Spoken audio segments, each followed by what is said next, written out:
Hai, jumpa lagi bersama saya Axel.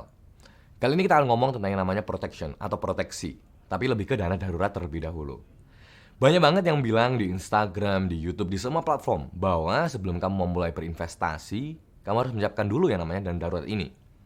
Di Basic of Personal Finance kita membahas yang namanya tentang dana darurat, yaitu minimal 6 kali sebaiknya. Tapi apakah betul memang 6 kali? Jawabannya adalah tergantung dari usia kamu dan kebutuhan kamu itu seperti apa. Kalau misalkan kamu sendirian atau kamu masih single atau kamu mau ke pernikahan, masih it's okay buat ke 6 kali. Tapi ketika kamu sudah punya namanya tanggungan, 1, 2, 3 tanggungan, maka minimalnya masih ke 6 kali, tapi sebaiknya kita mulai naik ke 9 sampai 12 kali dari pengeluaran bulanan. Nah, dana darurat itu adalah untuk kita yang namanya menyiapkan dana cadangan dan juga pengeluaran yang tak terduga. Contoh yang paling gampang di COVID kemarin waktu Maret. Tahu-tahu semua dirumahkan. Sementara kredit masih harus berjalan, uang sekolah anak masih harus dibayarkan, hidup pun makan sehari-hari juga masih harus berjalan. Gimana kalau kita nggak punya namanya dana darurat atau dana cadangan ini? Bisa-bisa semuanya macet. Bahkan bisa-bisa kita bisa stres sendiri. Jadi dana darurat ini adalah untuk cover kagetnya itu sekarang. Nah, cara hitungnya tuh gampang banget. Dari pengeluaran kamu bulanan, termasuk kartu kredit, termasuk pengeluaran bulanan kamu jajan-jajan, itu semua kita kalikan dengan minimal dari usiamu dan tertanggungmu. Misal, kalau kamu masih usia 20 tahun dan kamu belum punya tanggungan, minimalnya 6 kali.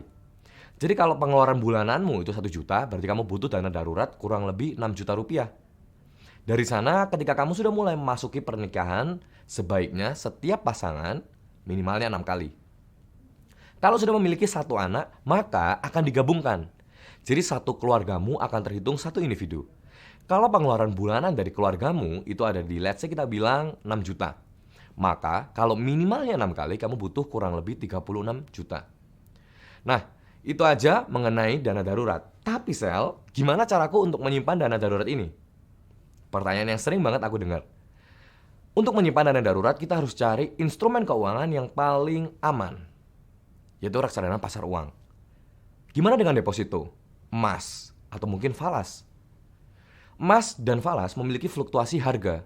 Jadi ketika kita membeli, di harga sekarang akan ada yang namanya spread atau perubahan harga di sana.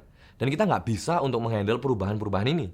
Jadi menurut saya emas dan falas kita nomor sekian. Gimana dengan deposito sekarang? Deposito berjangka 1 bulanan ya sih kita bilang.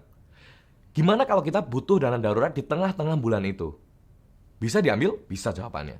Tapi kita akan kena yang namanya fee. Nah, fee itu lumayan besar. Jadi dana darurat yang kita sudah terkumpul akan sedikit berkurang. Sementara reksadana pasar uang menghilangkan semua itu. Ada return yang maksimal dan juga tidak ada yang namanya fee yang lain-lain. Jadi saran saya buat kamu yang ingin menabung dana darurat, kamu bisa mulai di reksadana pasar uang. Sel, kalau aku masih takut reksadana pasar uang, apa yang harus aku lakukan? Kamu boleh nyimpan di tabungan bank yang biasa. Dari sana, 2 hal itu udah cukup banget buat kamu menyiapkan yang namanya dana darurat. Selanjutnya kita akan lebih berbicara tentang yang namanya proteksi di video selanjutnya.